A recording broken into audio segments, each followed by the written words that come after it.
قسط نمبر 2۔ یہ آج کھانا کس نے بنایا ہے؟ رات کو کھانے کی ٹیبل پہ بیٹھا یامین ایک نوالہ لیتا بڑک اٹھا۔ حلق تک کڑوا ہو گیا تھا۔ جی بڑی بی بی صاحبہ نے ببر نے پاس کھڑے ہوتے معذب لیکن ڈرے ہوئے انداز میں کہا۔ مما نے اور اس میں یہ ڈھیر سارا نمک بھی۔ مما نے ہی الٹا ہوگا۔ غصہ ضبط کرتے وہ اپنی پلیٹ کو کھسکا چکا تھا۔ جی نہیں۔ ببر کو سمجھ نہیں آئی کیا جواب دے۔ آج وہ سارا دن بزی رہا تھا اور کافی لیٹ گھر آیا تھا۔ سبھی کھانا کھا چکے تھے۔ ببر کی ذمہ داری تھی کہ وہ یامین کے کھانے پینے کا اچھے سے خیال رکھے۔ ایک طرح سے گھر کے اندر وہ اس کا سیکرٹری تھا۔ کوئی بھی ملازمہ اس کے نزدیک نہیں پڑکتی تھی۔ وہ بہت سخت مزاج، ہر چیز کو پرفیکٹ کرنے والا، لڑکی ذات سے کھار کھاتا تھا۔ بھائی کچھ اور بنا دیتے ہیں آپ کو؟ ببر نے اسے بنا کھانے کھائے اٹھتے دیکھا تو منمناتے ہوئے بولا، نہیں رہنے دو، بھوک مر گئی ہے۔ دانت پیستا وہ کہتا وہاں سے اپنے روم کی جانب بڑھا۔ وہ جانتا تھا کہ یہ کس کی شرارت ہے، یہ کچھ زیادہ نہیں ہو گیا؟ سمیر نے کشش سے کہا جو چپ سی دیکھ رہی تھی۔ سمیر، کرن اور کشش کی ملی بھگت سے وہ یامین کو تنگ کرنے میں کامیاب تو ہو گئے تھے لیکن اس کا بنا کھانا کھائے اٹھ کے جانا ان تینوں کو گہری سوچ میں ڈالتے شرمندہ کر گیا تھا۔ منہ بناتے ببر کھانا سمیٹنے لگا کہ وہ جو چھپ کر بیٹھے تھے سامنے وارد ہوئے۔ ببر تم جاؤ، ہم سمیٹ لیں گے یہ کھانا۔ کشش کی زبان چلی تو ببر نے خاموش رہنا زیادہ مناسب سمجھا۔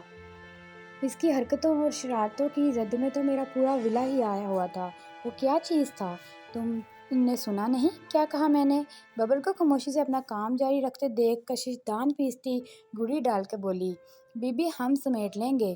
دھیرے سے کہتا وہ نظریں جھکائے بولا تھا، ہم تو ایسے کہہ رہے ہو جیسے پیچھے کوئی پوری فوج کھڑی کی ہوئی ہے۔ کشش نے فوراً بات اچکی، دیکھو اگر اپنی شامت نہیں بلانا چاہتے تو چپ چاپ یہاں سے نکلو۔ سمیر نے ببر کے کان کے پاس جاتے اسے سمجھایا۔ تو وہ منہ بناتا وہاں سے نکل گیا۔ وہ ان سے پنگا کیسے لے سکتا تھا جو میر بلا کے گنڈے بنے ہوئے تھے؟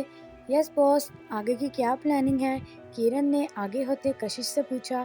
اس کے دماغ میں کس وقت کیا چلتا ہے کوئی نہیں جان سکتا تھا۔ ہم کھانا لے کے اس شیر کی کچار میں جائیں گے، جو بھی ہے کوئی ہماری وجہ سے بھوکا سوئے، قطعی نامنظور، اللہ ناراض ہو جائیں گے اور میں تو اپنے اللہ کو کبھی ناراض نہ کروں۔ کشش کا اگلا پلان سن کے سمیر اور کرن نے ایک دوسرے کو دیکھتے بائیکاٹ کرنے کا ارادہ کیا۔ کیوں خود بھی مرنا چاہتی ہو اور ہمیں بھی مارنے کا ارادہ ہے؟ جانتی ہو نا ان کے غصے کو، سمیر نے ڈرایا۔ ہاں گنڈا پارٹی سے آج تک کوئی بچ پایا ہے جو یہ بچیں گے؟ ڈرنے کی ضرورت نہیں، میں ہوں نا ساتھ، کم اینڈ فالو می۔ کھانے کی ٹرے سیٹ کر کے وہ آگے چلی، ان دونوں کو پیچھے آنے کا کہتی۔ وہ دونوں ایک دوسرے کا منہ تکتے، جلتو جلالتو وائبلا کا ٹالتو کا ورد کرتے ہوئے ساتھ ہو لیے۔ دروازے پہ نوک کرتی وہ بہت کانفیڈنس سے کھانے کی ٹرے لیے کھڑی تھی۔ وہ جو غصہ ضبط کرتا سگریٹ نکال کے اسے سلگا چکا تھا اور اب دھوئیں کے مرگولے ہوا کے سپرد کیے وہ گیلری کا رخ کر چکا تھا۔ دروازے پہ ہوتی دستک نے اسے چونکا دیا۔ سگریٹ وہیں گراتا مسلتا وہ دروازہ کھولنے کی غرض سے آگے بڑھا۔ جیسے ہی دروازہ کھولا ساں نے افلاطون پارٹی کو دیکھ ماتھے پہ تیوری چڑھائی۔ سمیر اور کرن پیچھے سے چپکے واک آؤٹ کر کے گئے اور یہ بات کشش اچھے سے جانتی تھی کہ وہ انتہائی ڈرپوک ہیں۔ ٹن ٹناٹن سرپرائز! منہ پہ اسمائل سے جاتی وہ کھانے کی ٹرے کو آگے کرتی۔ اس وقت یامین کو انتہائی بری لگ رہی تھی۔ کیا مسئلہ ہے؟ انتہائی رکھے انداز میں پوچھا۔ ارے آپ کے لیے کھانا نہیں ہوں۔ ایک سائڈ سے ہو کے اندر کی طرف وہ ذرا بھی نہ جھکی۔ کھانا ٹیبل کی ایک طرف رکھتے وہ مسکرائی، یامین کی طرف مڑی۔ ایک چھوٹی سی شرارت کی تھی آپ کے ساتھ، اس میں اتنا غصہ کرنے کی کیا بات تھی؟ بہت بزرگانہ انداز میں سمجھایا۔ تم اپنی بکواس، ارے یقین مانے صرف ایک پلیٹ میں نمک تھا، باقی کا سارا کھانا مزیدار تھا۔ آپ نے چیک نہیں کیا؟ ورنہ آپ یوں نہ اٹھ کے آتے۔ اٹھاؤ کھانا اور نکلو یہاں سے۔ اپنے آپ کو کنٹرول کرتا وہ جارحانہ انداز میں آگے بڑھتا بولا، ارے یہ پینٹنگ کتنی خوبصورت ہے۔ مسکراتی وہ اس کی بات کو اگنور کرتی سامنے دیوار پہ لگی پینٹنگ کو دیکھنے لگی، پھر ادھر ادھر نظریں دوڑائیں۔ ہاں یہ پینٹنگ نا آپ وہاں لگائیں سامنے دیوار پہ، وہاں بہت جچے گی سچ میں۔ آنکھیں جھپکاتی اس وقت وہ یامین کے صبر کو آزما رہی تھی۔ خود یہاں سے جاؤ گی یا دھکے سے جانا پسند کرو گی؟ دانت پیستا وہ اتنا ہی بول پایا۔ ارے جا رہی ہوں، اتنا غصہ نہ کیا کریں، رنگ دیکھیں جل کر کے سانولا ہو گیا ہے، کچھ کچھ رہا کریں، صحت کے لیے اچھا ہوتا ہے۔ دروازے کی جانب بڑھتے کہتی گئی کہ اچانک مڑی اور پیچھے سے آتے تیز رفتار یامین سے ٹکرا گئی۔ ہائے اللہ، میرا سر! اس کا سر چکرا کے رہ گیا اور وہ جو دروازہ بند کرنے آ رہا تھا اس کو دیکھنے لگا۔ ہو گیا ڈرامہ، اب نکلو۔ آنکھ کے اشارے سے باہر کا راستہ دکھایا۔ میرا سر کس دیوار سے ٹکرایا تھا؟ اس کی میسنی آواز پہ یامین نے اسے سخت گھوڑی سے نوازا۔ اچھا گھورے نا، آنکھیں خراب ہو جائیں گی، اور ہاں کھانا کھا لیجیے گا، رات کو بھوکا نہیں سوتے، اللہ ناراض ہو جاتے ہیں۔ مسکرا کے کہتی وہ جا چکی تھی۔ یامین نے آگے بڑھ کر دروازہ لاک کیا اور واپس آ کے راکنگ چیئر پر بیٹھا۔ وہ یامین سکندر تھا، اس کا پورا نام بن یامین تھا، بن یامین سے وہ یامین سکندر بن گیا۔ ہاں ایک حادثہ اسے کیا سے کیا بنا گیا، وہ سفر تھا، لیکن اس ایک حادثے نے آج اسے 6 ہوٹلز کا مالک بنا دیا تھا۔ اور صرف بات یہیں تک نہ تھی، اس کے ہوٹلز کی برانچیں اب دوسرے شہروں میں بھی پھیلنے لگی تھیں، اور اس سب میں صرف 3 سال لگے تھے۔ 3 سال پہلے جب تاج سکندر کا ہوٹل التاج کی ایک ڈوبتی کشتی تھی، 3 بیٹے تھے ان کے، جن میں سے ایک فوت ہو گیا تھا، اردو حیات تھے، اور ان دونوں نے ہی باپ کے بزنس کو آگے بڑھانے کی بجائے اپنے بزنس کو فوقیت دی تھی۔ نتیجہ التاج ہوٹل پسماندگی کا شکار ہو گیا اور اسے بیچنے کی نوبت آ گئی۔ ان لمحات میں بن یامین کے ساتھ ہوئی حادثے نے اسے کچھ کر گزرنے پہ اکسایا ہے۔ اور جس دن دادا جی نے وہ بیچنا چاہا، اسی دن وہ کھڑا ہوا اور التاج ہوٹل کو دادا جی سے لے لیا۔ سب گھر والوں نے منع کیا، باپ نے بھی منع کیا، لیکن وہ نہ مانا، اور خود کا آزمانے کے لیے اس نے اس ڈوبتے جہاز کو کنارے لگایا، اور نہ صرف کنارے لگایا بلکہ انتہا محنت اور لگن سے اس کی اور برانچیں قائم کی۔ کیوں رخصت ہوں میں اس شخص کے ساتھ جس کے پاس اپنا کچھ بھی نہیں، جو شروع سے خالی ہاتھ ہے؟ وہ مجھے کیا دے گا؟ نہیں چاہیے کھارا ہوا مرد مجھے۔ یہ وہ الفاظ تھے جو ہتھوڑے کی طرح آج بھی بن یامین کے دماغ پر برستے تھے، اور اسے سر درد شروع ہو جاتا تھا۔ اور اب بھی اسے پھر سے وہی ہوا، جتنا وہ اس بازگشت سے دور بھاگنا چاہتا تھا، نہ چاہتے ہوئے بھی یہ الفاظ اسے لفظ بہ لفظ یاد تھے۔ اٹھ کے اپنی میڈیسن لینی چاہی، لیکن بنا کچھ کھائے وہ نہیں لے سکتا تھا۔ مجبوراً کشش کا لایا کھانا اس کے چند ایک نوالے لیتا وہ میڈیسن لے کے سونے کے لیے لیٹ گیا۔ اس کا سر درد بہت بڑا ہوا تھا، جس کا آج تک اس نے کسی سے ذکر نہ کیا تھا۔ وہ کسی کی بھی ہمدردیاں نہیں بٹورنا چاہتا تھا، اور نہ ہی اسے یہ گوارا تھا کہ کسی کی آنکھ میں اس کے لیے رحم ہو۔ وہ اپنے دماغ کو بالکل خالی کرتا سونے کی طرف توجہ دینے لگا۔ اتنا غصہ نہ کیا کریں، رنگ دیکھے جل کر کے سانولا ہو گیا ہے، کچھ رہا کریں، صحت کے لیے اچھا ہوتا ہے۔ کشش کے الفاظ کی بازگشت ہوئی تو لب خود بخود ہی مسکراہٹ میں ڈل گئے۔ اس بات سے انجان وہ نیند کی وادیوں میں کھو گیا۔ عنائشہ ماں کو ہاسپٹل سے گھر لے آئی تھی، جن کی حالت رات کو اچانک ہی بگڑ گئی تھی اور اب دوائیوں کے زیر اثر سو رہی تھیں۔ عنائشہ باپ کی وفات کے بعد گھر کی اکلوتی بیٹی ہونے کے ناطے وقت سے پہلے بہت بڑی اور سمجھدار ہو گئی تھی۔ نہ باپ کے کسی بہن بھائی نے ساتھ دیا اور نہ ہی ماں کے۔ غریبوں کے تو سائے بھی ساتھ چھوڑ جاتے ہیں، یہ تو تھے ہی وقت کے فرعون، جن کی امیری نے غریب رشتہ داروں سے قطع تعلق کر لیا۔ دادا جب تک تھے تو ہر ماہ میں کچھ نہ کچھ عنائشہ کی ماں کو دے جاتے، لیکن ان کی وفات کے بعد وہ بھی ختم ہو گیا۔ اس سب کے ساتھ عنائشہ کو اپنی تعلیم جاری رکھنا محال لگ رہا تھا۔ ایسے میں ان کی ایک پڑوسن تھی، زبیدہ آنٹی، بہت محبت کرنے والی اور ملنسار خاتون تھی وہ۔ مشکل وقت میں جہاں اپنوں نے ساتھ چھوڑا، زبیدہ آنٹی نے قدم پہ ہی ان کا ساتھ دیا۔ ابھی وہ اپنی غریبی پہ بیٹھی مزید اللہ سے شکوہ کناں ہوتی کہ دروازے کی بیل پہ چونکی۔ اٹھ کے دروازہ کھولا، سامنے زبیدہ آنٹی کو دیکھ چہرے پہ مسکان آئی۔ گندمی رنگت، تیکھے نین نقش اور مقناطیسی آنکھیں اسے سب سے الگ بناتی تھیں، اور جب وہ ہنستی تھی اس کی آنکھیں بھی ہنستی تھیں۔ ارے بیٹا، تھوڑی دیر ہو گئی آنے میں، اب کیسی ہے عابدہ؟ سلام دعا کے بعد سلسلہ کلام جوڑا۔ اب بہتر ہے آنٹی، سو رہی ہیں، دھیرے سے کہتی ان کے پاس ہی بیٹھ گئی۔ اللہ صحت دے، شفا دے، آمین۔ دعا دیتی وہ افسردہ سی ہو گئیں۔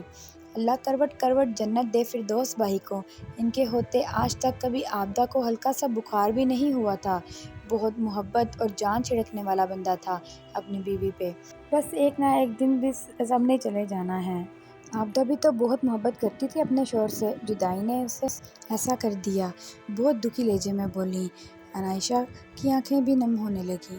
بہت پرانی بات تو نہ تھی، وہ کالج میں داخل ہوئی تھی، باپ کی خواہش پہ وہ اسے ڈاکٹر بنانا چاہتے تھے، لیکن سب نصیبوں کے کھیل ہیں۔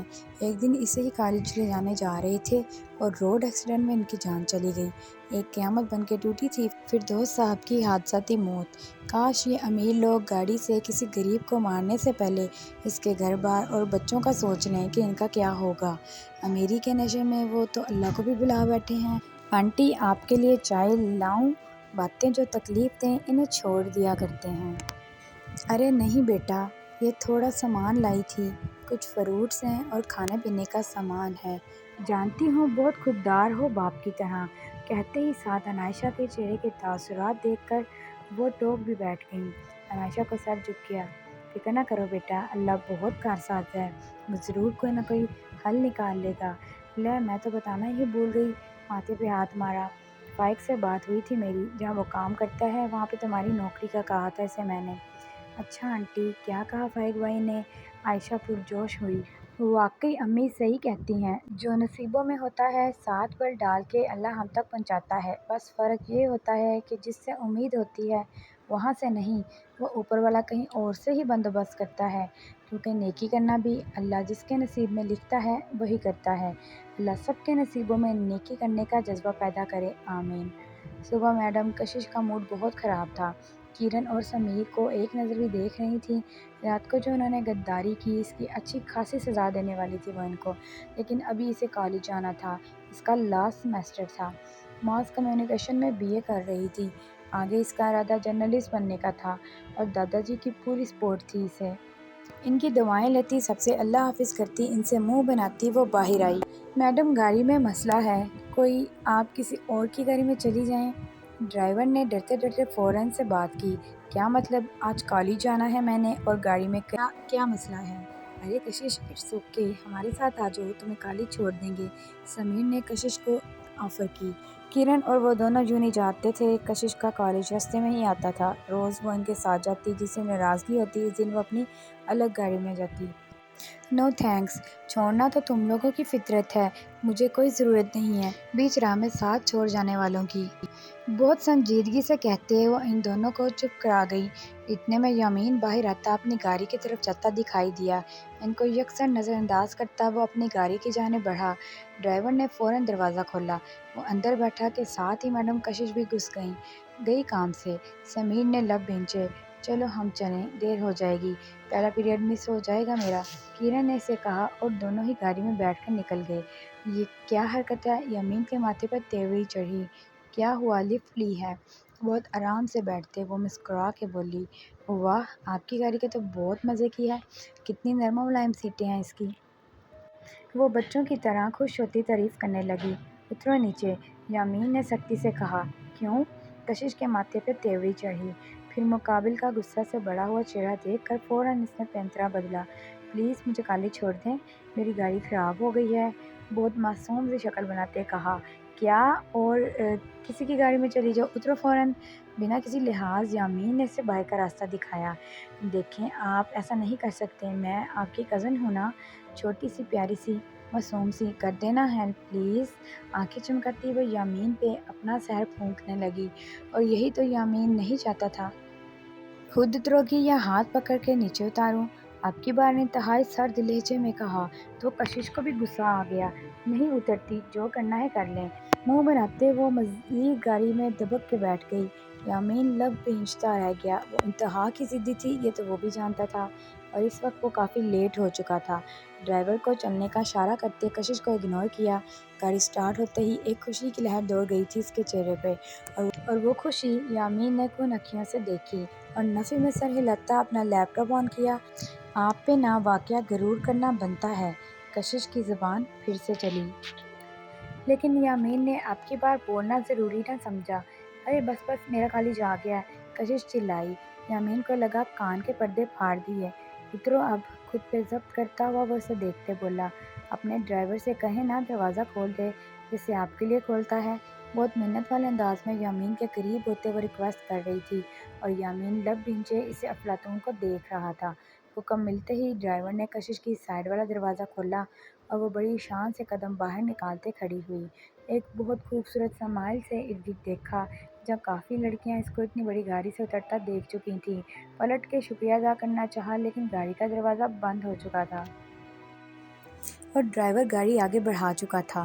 منہ تو بنایا لیکن گھر جا کے شکریہ کرنے کا ارادہ کرتے وہ کالج کے اندر بڑھ گئی۔ ارے واہ کشش، یہ کس کی گاڑی میں آئی ہو آج؟ مریم سے رہا نہ گیا تو پوچھ بیٹھی۔ ارے اپنے ہی سمجھو، کشش نے فرضی کالر جاڑے۔ کافی لڑکیاں جو اس سے چھپتی چھپاتی پھرتی تھیں، اس کی شرارتوں کی وجہ سے وہ بھی آج بہت مرعوب نظر آ رہی تھیں۔ تمہیں پتہ بھی ہے جس گاڑی میں تم بیٹھ کے آئی ہو اس کی مالیت کتنی ہے؟ مریم کی حیرانی ابھی بھی کم نہ ہو رہی تھی۔ ہاں جانتی ہوں، کافی مہنگی ہے۔ اب اصل پرائس تو نہیں پتہ تھی، اس لیے ٹالتے بولی اور آگے بڑھی۔ مریم بھی اس کے پیچھے ہی تھی۔ 1 کروڑ سے اوپر کی گاڑی ہے یہ؟ تم تو کافی امیر ہو بھئی، کبھی بتایا نہیں۔ چھپی رستم۔ مریم اس کے مزید قریب ہوئی۔ تمہیں کیسے پتہ وہ 1 کروڑ سے اوپر کی ہے؟ کشش کا اعتماد پہلی بار تھوڑا ڈگمگایا۔ یار نیٹ پہ دیکھا تھا، بہت کلاس کی گاڑی ہے، پر تم تو اس پر بیٹھ آئی ہو، مزہ آیا ہوگا۔ مریم کچھ زیادہ ہی ایکسائٹڈ تھی۔ کشش منہ بناتی آگے بڑھ گئی۔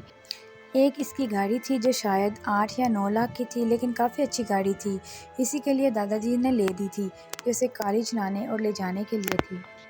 سمیر اور کرن بھی بہت مہنگی گاڑی میں جاتے تھے۔ داور کی گاڑی بھی کمال کی تھی اور دوسری طرف اس کا اپنا کزن تھا، کروڑوں کی گاڑی میں گھومتا تھا۔ اس کے دل میں دکھ سا گڑنے لگا۔ سب سے کم اور ہلکی قیمت والی گاڑی اس کے حصے میں کیوں آئی، جو آئے روز خراب ہوتی تھی؟ باقی کا دن برے دل سے گزرا۔ وہ اپنی گاڑی میں گھر واپس لوٹی، اپنی گاڑی کو دیکھا، سارا راستہ وہ منہ بناتی آئی۔ وہ لالچی نہیں تھی، نہ ہی اس کی فطرت میں لالچ پن تھا، لیکن وہ اس فرق کو سمجھ نہ پائی جو اس کے اور اس کے باقی کزنز کے درمیان تھا۔